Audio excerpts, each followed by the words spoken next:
Hi friends, welcome to Samayal Point and Recipes. நம்ம இன்னைக்கு முடவாட்டுக்கால் soup செய்ய போறோம். இது ஒரு கிழங்கு வகையை சார்ந்தது இது. இந்த சூப் வச்சு சாப்பிட்டோம்னா மூட்டு வலிக்கெல்லாம் ரொம்ப நல்லது. இது மலை பிரதேசத்துல நமக்கு கிடைக்கும். இப்போ வாங்க இத கட் பண்ணி நம்ம செய்யலாம். முதல்ல தோலை நம்ம சீவி எடுத்துடலாம். கத்தியை வச்சு எல்லா தோலையும் நம்ம சீவிடலாம். சீவிட்டு இது மாதிரி அலசி எடுத்துடலாம். இப்போ முதல்ல நம்ம மிளகு ஒரு டீஸ்பூன் நுணுக்கி எடுத்துடுங்க. இப்போ இது மாதிரி நுணுக்கி எடுத்துட்டோம். இப்போ இதுலேயே சின்ன சின்ன பீசஸாக நம்ம அந்த முடவாட்டுக்காலை நம்ம கிழங்க கட் பண்ணி எடுத்துடலாம். எடுத்துகிட்டு இது மாதிரி நசுக்கி எடுத்துடலாம். இது மாதிரி நசுக்கியும் எடுக்கலாம், இல்லைனா சின்னதாக போட்டு அரிஞ்சும் செய்யலாம், இல்லை மிக்சியில் அரைச்சும் செய்யலாம். அது நம்ம இஷ்டம் தான், எப்படி ஒன்றா செய்யலாம். இஞ்சி, பூண்டு, பட்டை, லவங்கம், சோம்பு சேர்த்து மிக்சியில் முதல்ல கொரன்னு அரைச்சி எடுத்துடலாம். இப்போ அரைச்சி எடுத்துட்டோம். அதுலேயே சின்ன வெங்காயம் ஒரு 10லேருந்து 15 சின்ன வெங்காயம் சேர்த்து இது மாதிரி அரைச்சிடுங்க. கொரன்னு அரைச்சிட்டோம். இப்போ குக்கரில் எண்ணெயை ஊற்றிடுங்க. ஒரு பட்டை லவங்கம் சேர்த்துடலாம். இடித்து வச்ச மிளகை சேர்த்துடுங்க.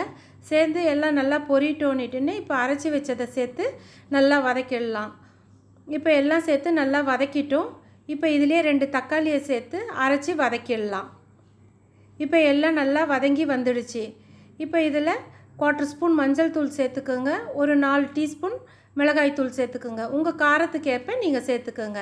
மட்டன் மசாலா ஒரு 1/4 ஸ்பூன் சேர்த்துக்கோங்க. உப்பு சேர்த்துட்டு நல்லா வதக்கிடலாம். இப்போ எல்லாம் நல்லா வதக்கிட்டோம். இப்போ இதுலேயே இடித்து வச்சுருந்த முடவாட்டுக்கால் கிழங்க சேர்த்து நல்லா வதக்கிடலாம். இப்போ எல்லாம் நல்லா வதங்கிடுச்சு. இப்போ இதில் தேவையான அளவு தண்ணி சேர்த்துக்கலாம். இப்போ தண்ணி சேர்த்துட்டோம். குக்கர் மூடி போட்டுட்டு விசில் போட்டுடலாம். ஒரு விசில் வரட்டோன்னு 10 நிமிஷம் சிம்மில் வச்சு நிறுத்தி எடுத்துடலாம். ஸ்டீம் அடங்கிடுச்சு. இப்போ திறந்து பார்க்கலாம். நம்மளுக்கு சூப் ரெடி ஆகிடுச்சு. இப்போ கொத்தமல்லியை தூவி ஒரு கொதிக்க வச்சிடலாம். இப்போ நல்லா கொதி வந்துடுச்சு.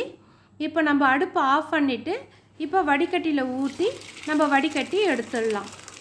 இப்போ நம்மளுக்கு சூப்பெல்லாம் நல்லா ஃபில்டர் ஆகி நம்மளுக்கு பாத்திரத்தில் வந்துடும்.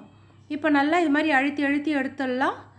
இப்போ டேஸ்டியான முடவாட்டுக்கால் சூப் ரெடி ஆகிடுச்சு. கொத்தமல்லியை தூவி நம்ம எல்லாருக்கும் குடிக்கிறதுக்கு கொடுத்துடலாம். தேங்க்யூ ஃபார் வாட்சிங்.